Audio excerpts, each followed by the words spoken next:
Sunny দেওলকে last কোন সিনেমায় কাঁদতে দেখেছিলাম বা অসহায় দেখেছিলাম আমার তো মনে পড়ে না।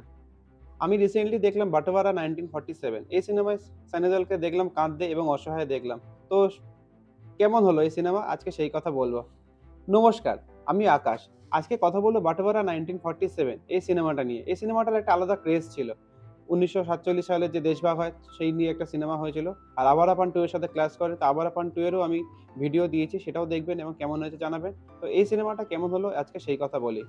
সিনেমায় আছে প্রীতি জিন্টা, সান্নি দেওয়াল, শাবানা আজমি আর কারণ দেওয়াল। ১৯৪৭ সালে ভারত-পাকিস্তানের যে প্রেক্ষাপট, দেশভাগ, মানুষের যন্ত্রণা, কষ্ট এইগুলো নিয়ে সিনেমাটায় তুলে ধরা হয়েছে। এখানে দেখানো হয় সান্নি দেওয়াল পা ইন্ডিয়া থেকে পাকিস্তানে তাকে পাঠিয়ে দেওয়া হয় মুসলিম হওয়ার কারণে। তারপরে তার জন্য যে বাড়িটা দেয়া হয়, সেই বাড়িতে অলরেডি শাবানা আজমি আছে। যেগুলো ট্রেলার দেখে আমরা মোটামুটি বুঝতে পেরেছি।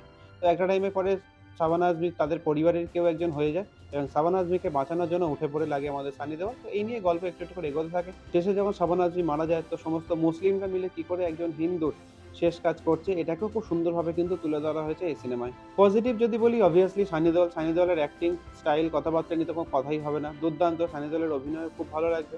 আর প্রীতি জিন্টাকে আমরা অনেকদিন পরে দেখতে পাই, সেটাও খুব ভালো লাগবে। এ আর রহমানের মিউজিক, সেটাও খুব ভালো লাগবে।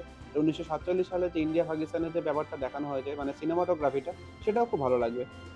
তো এবার বলি নেগেটিভ। নেগেটিভে অ্যাকচুয়ালি সেরকম কিছু আপনি টার্ন টুইস্ট বা সাসপেন্স কিছু পাবেন না।